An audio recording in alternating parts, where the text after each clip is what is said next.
Alright guys, how are you doing? This is Rowlands and I'm a Nutritional Balancing Practitioner, and in this video I want to talk about a film that I watched last night.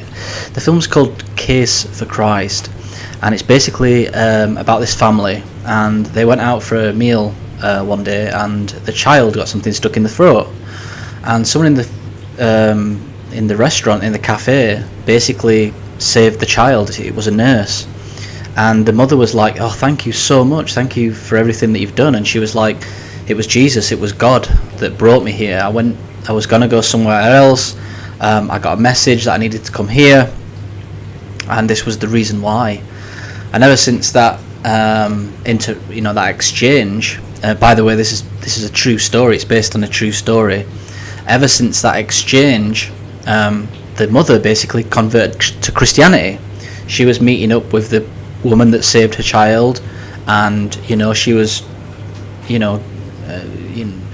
saved by Jesus. And her husband was a journalist, and her husband was a complete atheist, and he was basically adamant to prove his wife wrong. And there was a guy who was in his office who also believed in God, and basically he said to the journalist, the father, "Look, Jesus died on the cross and was resurrected. If you can basically prove that was wrong, that he didn't die, or it was just some psychotic break that many people had, then the pack of cards would just fall down." Everything's sort of based on that when it comes to Christianity. So he went out to basically try and prove his wife wrong, and he couldn't do it. He could not do it. And it's an amazing film, and I'm going to put the trailer on. We can sort of watch it together, and I'll sort of discuss in more detail why I thought it was such a good film. So here it is. If somebody wanted to do an investigation into Christianity, where would you start? If the resurrection of Jesus didn't happen, it's a house of cards. You sure you want to give me that loaded gun? I'm pretty sure you're not going to be able to pull the trigger. I've spent my entire career as a journalist uncovering the truth, until the day my wife presented me with the biggest story of my life. I'm not going to lose my wife and my kids to something that I can't even reason with. And what happened next changed me forever. How can we even talk about historical evidence for the resurrection? The Gospels are filled with contradictions. The empty tomb is based on evidence. And isn't evidence your trade? We all bet our lives on something. The question is, what's it going to be? As much as I would like to help out a fellow skeptic, what you're proposing is impossible. Could Jesus survive being spiked to the cross? There is no evidence of anyone ever surviving a full Roman crucifixion. Just because I write something down and I bury it in the dirt, that doesn't make it true. But I felt with something more real than anything I've ever felt in my life. I'm praying for you. Do you really want to know the truth, or is your mind already made up? Stop blaming me and the church and God, and do your job.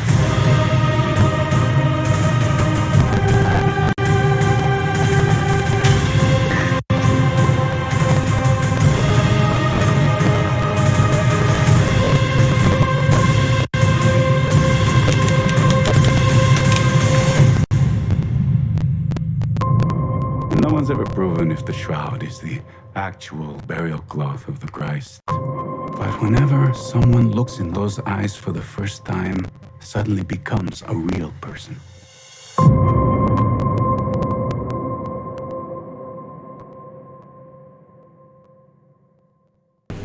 Alright, there we go.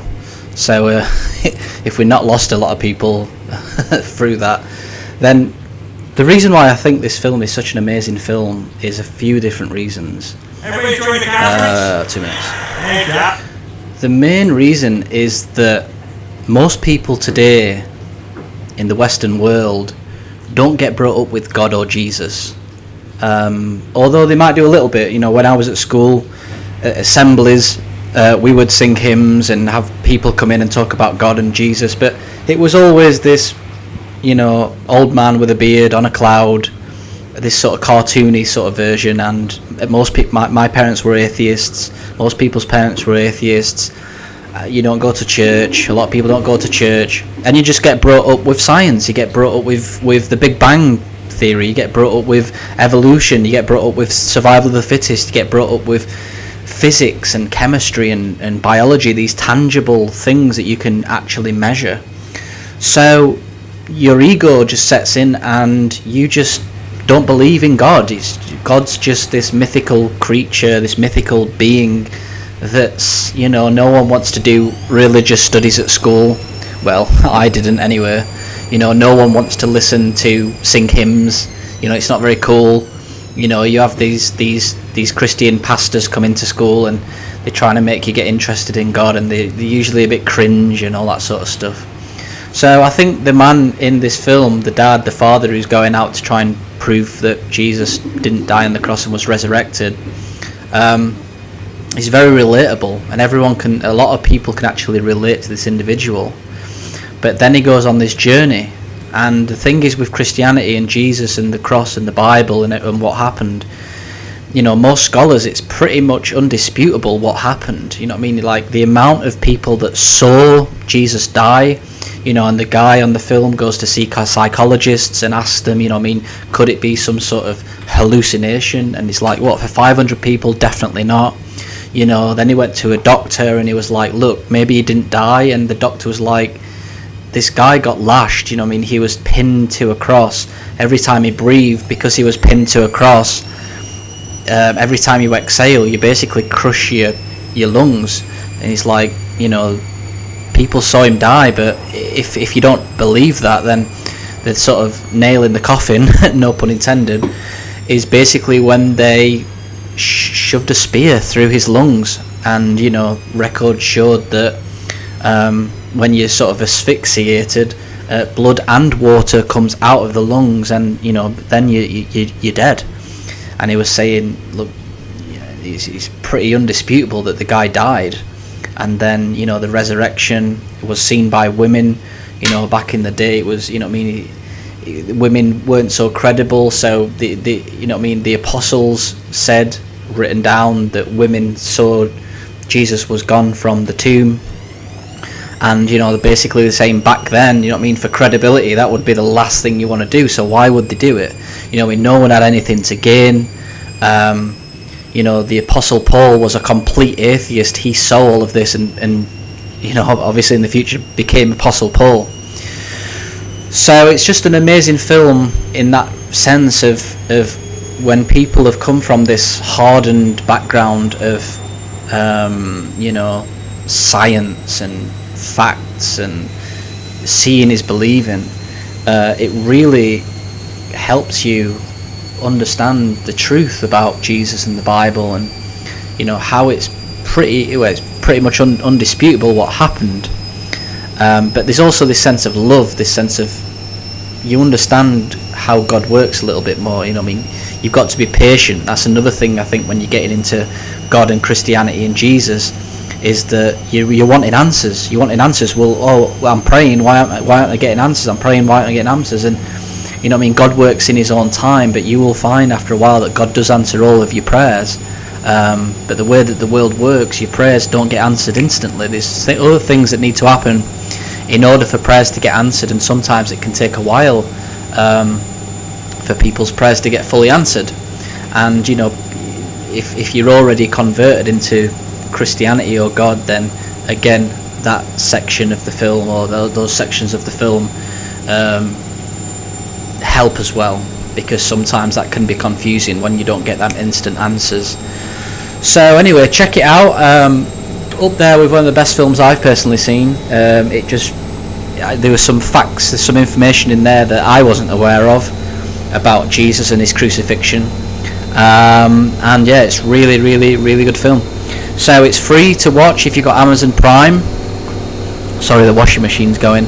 It's free to watch if you've got Amazon Prime. I've seen it on YouTube, so you can find it on there too. I was speaking to a client of mine, and there's some really good documentaries on Amazon.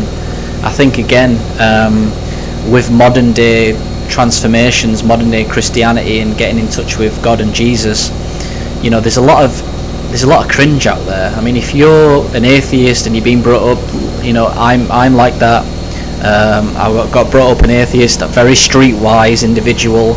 You know, God to me was just like not even interested. You know what I mean? There's a lot of Christians out there and a lot of preachers out there that just are a bit cringe to these sort of people that are a bit more earth-based, grounded individuals. It's just some of the stuff you can't really get involved, you can't really fall into too much. Some of the radio stations are a little bit like, oh God, I can't listen to this. But watching documentaries and watching films like that, you can really relate. So I would definitely recommend people do that. Jump on Amazon Prime, type in Jesus, type in the Bible. Anyway, I'm going to have to go. The washing machine's running at full pelt now, so thanks for watching, guys. And yeah, if you watched the video, comment down below, tell me how it was for you. Please like, subscribe, share with your friends. If you'd like to start a nutrition balancing program, just email lewis@deephealingspace.com. Ciao.